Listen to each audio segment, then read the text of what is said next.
ask you a question. So when you sold the machine, all them options in there, do we stay in there or we take them out?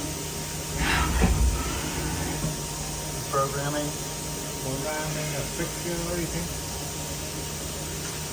We have to talk to our guy when they set up. They'll talk to you. Our setup people. Or they will be coming here to set it up?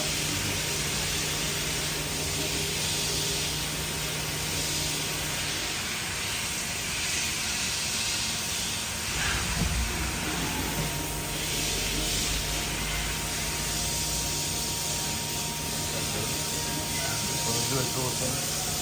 No. And then that will be done.